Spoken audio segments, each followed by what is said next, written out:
and welcome to Story Time. Today's story is called The Mitten, and it's written by Jan Brett and published by G.P. Putnam. Can you tell by where I am and what's around me what the setting in the story might be? Where and when does the story take place? Well, if you can see the snowmen here and the snowflake tree behind me, you might guess that's in a place that's very cold with a lot of snow. And that's exactly where this story takes place, in an area filled with snow. Now, do you know what a mitten is? I'll show you. A mitten is something that you put on your hand to keep your hands nice and warm. It's soft and fuzzy, and there's two places, one for your thumb and one for the rest of your fingers. It's different than a glove. A glove has places for all your fingers. This is about a mitten.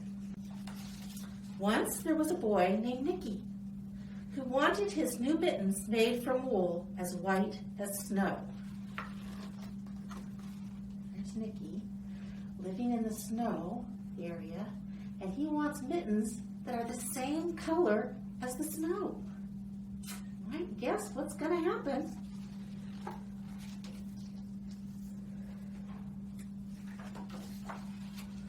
At first, his grandmother, Baba, did not want to knit white mittens. If you drop one in the snow, she warned, you'll never find it. But Nicky wanted snow white mittens, and finally, Baba made them. That was his grandmother, Baba. I'm going to take this cover off. Okay, can you see that?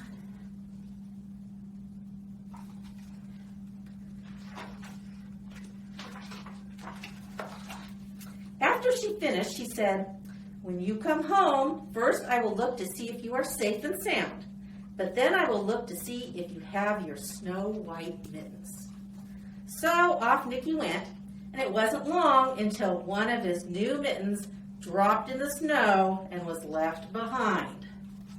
Did you see that one coming? Did you guess that was going to happen? Look at the pictures. There's also pictures on the sides of the pictures that tell you more about the story.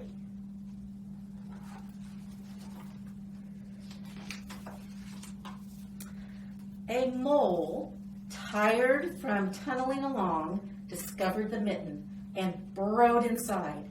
It was cozy and warm and just the right size, so he decided to stay. See if you can see that.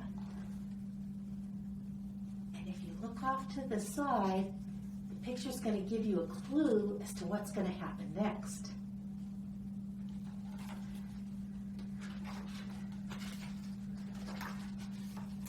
A snowshoe rabbit came hopping by. He stopped for a moment to admire his winter coat. It was then that he saw the mitten, and he wiggled in, feet first. The mole didn't think there was room for both of them, but when he saw the rabbit's big kickers, he moved over. You see them both here? Look at the sides of the pictures. What's happening? Can you see Nicky?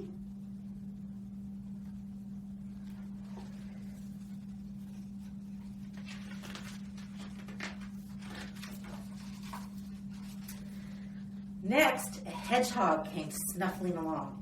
Having spent the day looking under wet leaves for things to eat, he decided to move into the mitten and warm himself. The mole and the rabbit were bumped and jostled, but not being ones to argue with someone covered with prickles, they made room. Look what's happening to the mitten.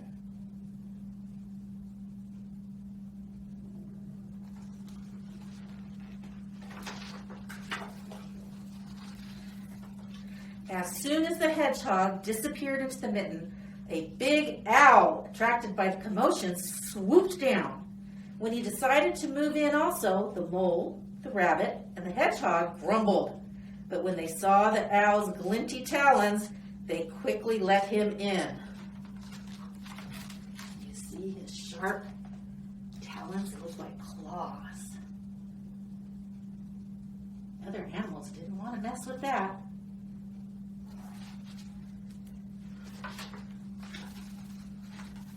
Up through the snow appeared a badger. He eyed the mitten and began to climb in. The mole, the rabbit, the hedgehog, and the owl were not pleased.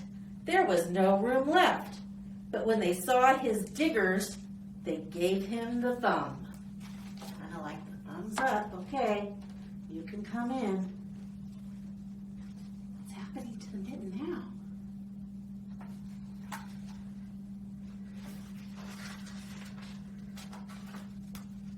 It started snowing, but the animals were snug in the mitten. A waft of warm steam rose in the air, and a fox trotting by stopped to investigate. Just the sight of the cozy mitten made him feel drowsy. The fox poked his muzzle in. When the mole, the rabbit, the hedgehog, the owl, and the badger saw his shiny teeth, they gave the fox lots of room. What mess with him? Can you see what might happen next on the side of the page?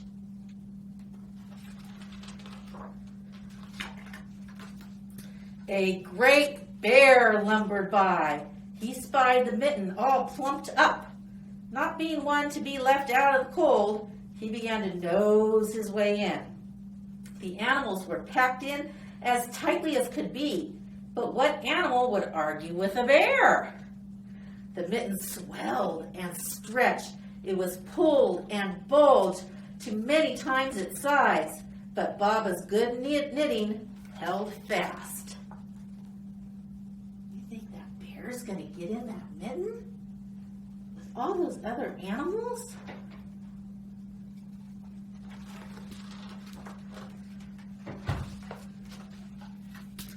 Along came a meadow mouse, no bigger than an acorn. She wiggled into one space left and made herself comfortable on top of the great bear's nose. Is there room for that little mouse? Can you see the side pictures? What's happening to Nicky? I think he's noticing that something's wrong.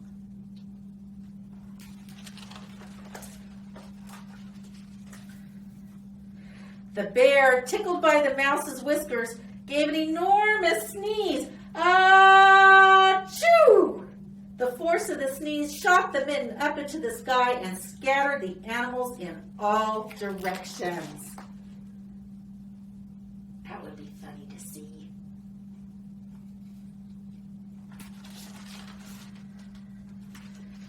On his way home, Nicky saw a white shape in the distance. It was the lost mitten silhouetted against the blue sky. Did he see the animals?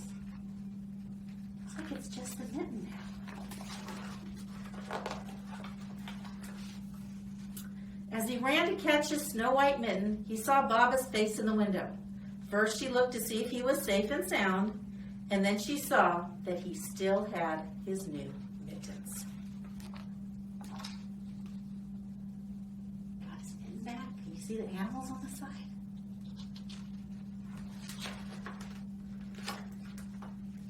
Uh-oh. What's different about the mittens now? Does Baba think something might have happened? And that's the story of the mitten. Do you have mittens at home? If you do, see if they're big enough for animals? That must have been a special mitten.